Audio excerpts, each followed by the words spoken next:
Very little is known about fracking. There are very many environmental factors to consider.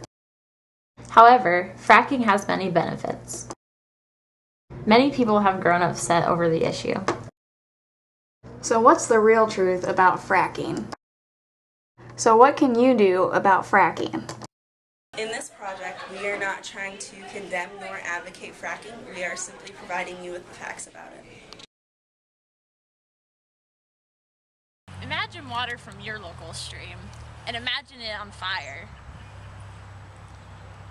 When oil companies frack and they don't put a proper seal on the pipelines, a natural gas gets into the water supply, causing it to be highly flammable. Fracking is also good because it brings a lot of jobs and money into the community, creating a better economy and more jobs for people, which we really need right now. Fracking also gives us oil and gas, which we really need, especially with rising gas prices.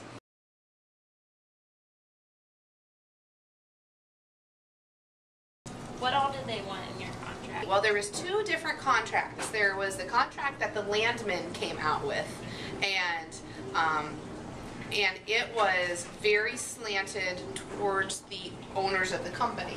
So at that point, they just wanted what I would consider, the rights to use our land, with maybe not a lot of consideration to the landowners' use of the farm or use of the land. And so we went with a lease that was with a large community of people, and we made it very landowner friendly. So really what they're after is rights to the Utica Shale below, or the ability to use your land to put pipeline in, or to be able to put some sort of an access road in. Anything that they can do to get to the product, which would be the oil and gas, or to get the product to market. Did you have any concerns? I had some serious concerns. I had concerns about my water. I had concerns about, what about my cattle? What if they come in and, are they going to tie up a piece of my ground that then my cattle can't be grazing? What is that going to do to the production? What about my children? What are some of the concerns? How close to the house are they going to possibly do something? And so these are all things that kind of spurred on our activism with dealing with the group that we dealt with, which was ALOV, the Associated Landowners of the Ohio Valley, and it was a group of several thousand people, basically. I'm not sure the exact number, several thousands of acres. And they had a geologist that they hired for us, a lawyer that they hired for us, and came up with, at that time, the most landowner-friendly contract. I think there's been a couple contracts since then. The Shore Group is one of them that even have even more landowner-friendly languages. What were some of your concerns about the fracking deal that caused you to negotiate? Well, I didn't have any concerns about fracking in and of itself. Fracking's been done since the 40s and 50s to oil and gas wells in the area. All these Clinton wells have been fracked. I'm sure the technology has changed and some of their processes have changed, but fracking in and of itself didn't bother me. Okay. What were some of the main points that you wanted in your contract that you had to negotiate for? In terms of fracking, I didn't want any wastewater disposal wells on the property. Okay. What all did you have to do to negotiate? Did you have to get a lawyer or anything like that? We did a lot of the negotiations face to face. Well, actually email to email. And then when I had some questions, I brought in our legal advice. Okay. And was it really easy to negotiate with the company, or was it difficult? It wasn't too difficult to negotiate. They had things that they want. I had things that I want. And some of them worked, some of them didn't work. So we had to get past those items.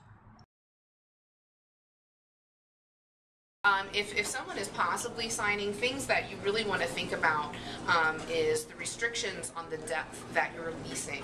We have only leased the Utica Shale. Below the Utica Shale is another layer of limestone, but it is 3 to 4 times as thick as the Utica, and they believe that it has straight crude oil in it. And so if you just lease all of your rights underneath of you, you could be doing surface mine coal, you know, you could be doing a lot of different things. So my big emphasis, amongst other things, is to make sure that you're very specific about what you're leasing out. And so, you know, from the 5,000 to 7,000 feet range down, that's going to be the Utica Shale. Below 7,000 feet, you don't want to lease that out right now because we have no idea what the potential production is on that. Other things that you want to include are water quality and reclamation. You want to include the fact that if they're going to put a drill pad on your property, that you're getting extra compensation for that as well. That the terms are negotiable on the landowner's part. They're going to be putting pipeline in. What kind of things would you put there? When it comes to vegetation and just like aesthetics as far as covering up. I don't know if you've seen the well sites, but they're ginormous, you know, and so what are you going to do for like sound barriers and that types of things? You know, if you go to ALOV's website, and I think it's alov.org, I believe, you can get a copy of both the ALOV lease and the shore lease, and they have some very specific things. Royalties are another very important part. You want to make sure that you're getting the royalty percentage before they take out their production costs. As the leases, when they first come out, hi, sign this lease, the percentage they're offering you is after their production costs. And so they're going to say, well, you know, 80% of the money had to go to all these other things, and so you're going to get this much.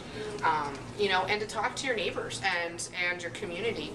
Farm Bureau has been an amazing amount of information. Seeing that maybe people are coming and saying, we need to do a certain practice on your land, and when you look at the contract, it's not even what they're talking about. They're talking about actually purchasing your mineral rights for hardly anything. So that people just buyer beware kind of a thing. Talk to people, have your lawyer look at it, have someone who's knowledgeable look at it.